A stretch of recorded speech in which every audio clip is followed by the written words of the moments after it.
we hebben ook muziek in deze uitzending. Kom er maar bij.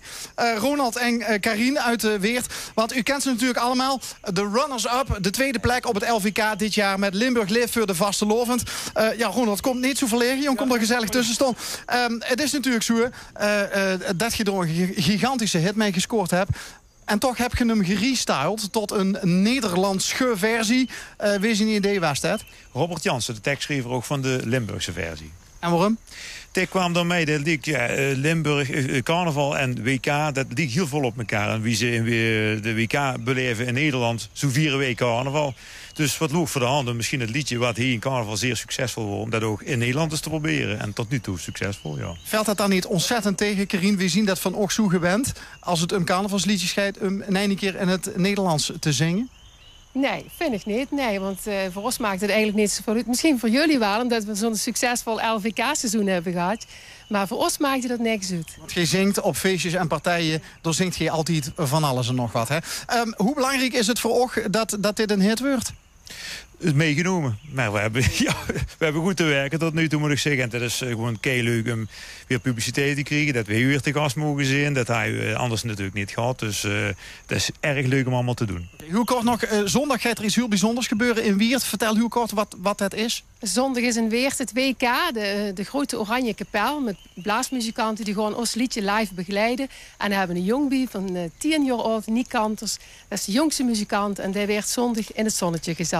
Dat wordt een happening dus zondag in Weert. Ze gaan nu zingen, maar dan dus de Nederlandse WK-versie. Nederland leeft voor de wereldbeker. Ronald en Karin.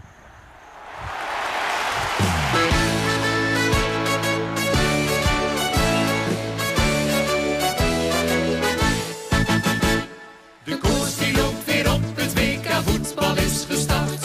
En iedereen die draagt nu ons oranje in het hart. Dus schreeuwen ze naar voren op het puntje van de stoel. We juichen als we scoren, want we hebben maar één doel. Heel Nederland, die wil die cup.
wereldkampioen. Met dat nummer moeten we er zeker gaan komen, denk ik. We kijken alvast...